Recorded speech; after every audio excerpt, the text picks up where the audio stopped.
مورگوت بزرگترین شروران سرزمین میانه هستن. اما مثلا تو فصل دوم سریال ارباب حلقه ها، حلقه های قدرت به تفاوت اساسی اونا پرداخته شده. توی این ویدیو میخوام به تفاوت اصلیشون بپردازم. پس با من همراه باشید و این ویدیوی جذاب و از دست ندید.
ساورون تو سریال اصرار داره که با مورگوت متفاوته و بارها تاکید میکنه که دیدگاه اون برای سرزمین میانه در مقایسه با مورگوت بهبودی و بهتر شدنش هستش. اگرچه حلقه‌های قدرت خیلی چیزها رو تغییر دادن، اما سخنان ساورون به کلبریمبور درباره برنامه‌اش برای بهبود جهان همچنان معتبر و باورپذیره. تو قسمت هفتم از فصل دوم سریال حلقه‌های قدرت، کلبریمبور متوجه میشه که آناتار ساورونه، نه فرستاده‌ای از سوی والا. ساورون که در حال تلاش برای ساخت حلقه‌های 9گانه است، کلبریمبور ارباب ارگیون رو اسیر میکنه و اونو مجبور میکنه تا کار خودش رو ادامه بده. اما همونجا هستش که میگه بدرفتاریش در مقایسه با شرارت مورگوت چیزی نیست. ساورون یه جورایی اشاره میکنه که مورگوت در دوران نخست اونو شکنجه داده و با تهدید و آزار اونو مجبور به اطاعت میکرده.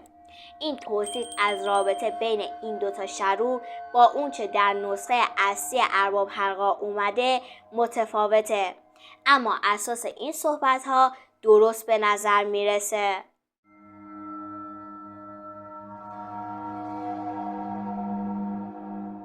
هیچ مدرکی تو ارباب حلقه ها وجود نداره که نشون بده مورگوت در گذشته ساورون رو مجبور به اطاعت کرده باشه. با این حال درسته که به عنوان دو ارباب تاریکی، مورگوت و ساورون اهداف متفاوتی داشتن. مورگوت ویرانگری رو فقط به خاطر لذتی که براش به همراه داشت انجام میداد. اون میخواست ببینه که آفریده های زیبای ارو ایلوواتار، خدای داستان ارباب حلقه ها و آینور در زیر سلطه خودش نابود میشن. از طرف دیگه ساورون ویرانی های مورگوت در سرزمین میانه رو به عنوان نوعی پاکسازی میدید که از طریق اون میتونست دنیای جدیدی رو مطابق با طراحی خودش بازسازی کنه. قبل از اینکه ساورون وارد مسیر شرارت بشه، به نام مایرون شناخته میشد و به عنوان ماهرترین مایار تو هنرهای آهنگری و ساخت و ساز شهرت داشت.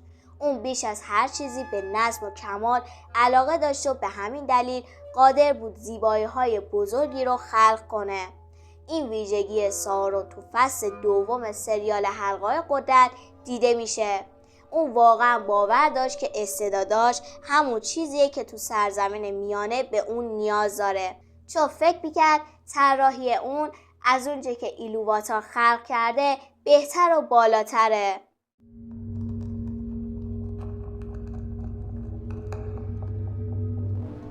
مورگوت خیلی مشتاق نابودی آفریده های ایلوواتار بود، چون خودش از قدرت خلق موجودات محروم شده بودش. در زمانی که به اون ملکور میگفتن، مورگوت به ایلوواتار و آینور در خلق جهان کمک میکرد، اما از برنامه خالق منحرف شد و دیدگاه خودش رو به آوازهایی که جهان رو شکل میداد وارد کرد. سپس به شدت مشتاق دست یافتن به آتش مخفی شد، همون شعله‌ای که به ایلوواتار اجازه میداد تا به آفریده‌هاش روح و اراده آزاد ببخشه. با این حال دسترسی به این آتش برای ملکور غیر ممکن بود و این خشم و حسادت منجر به سقوط اون در مسیر تاریکی شد. آتش مخفی چیزی نبود که ساورون هرگز بهش علاقه داشته باشه. در حالی که مورگوت به دنبال قدرت ایلوواتار بود، به نظر می رسید که ساورون نیازی به اون نداره و حتی خودش رو برتر از ایلوواتار می دونست.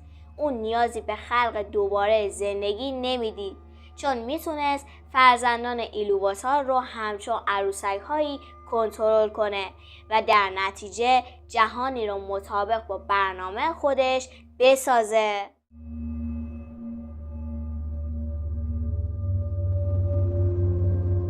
مورگوت میخواست جهان رو نابود کنه، در حالی که ساورون مخصوصا همونطور که تو سریال حلقه‌های قدرت دیدیم باور داشت که تسلط اون باعث بهتر شدن دنیا میشه.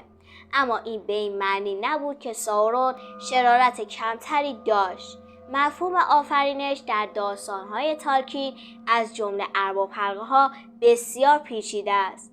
ساورون میدونست که کاری که انجام میده برخلاف نظم طبیعی خواهد بود و هدف اون در حقیقت کاملا خودخواهانه است که علیرغم هر نیت خیری که ساورون سعی داشت به اون باور داشته باشه، اقداماتش باعث میشد شرورانه بشن.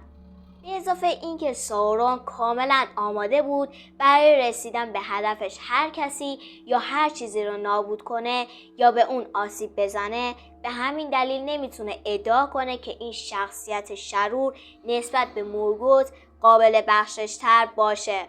اون تو سریال حلقه‌های قدرت ادعا میکنه که از مورگوت بهتره و به نظر میرسه که خودش هم به این باور رسیده باشه. با این حال ناتوانی ساورون در دیدن شرارتش به نوعی اونو حتی خطرناکتر میکنه. همونطور که کلبریمبور گفت، ساورون فریبکار در فریب دادن خودش بهترینه. به طور کلی در مورد انگیزه های اربابان تاریکی خیلی میشه حرف زد و شاید مشخص نشه که کدوم یکیشون شرارت بیشتری داشتن. شما هم نظراتتون رو حتما برام کامنت کنید.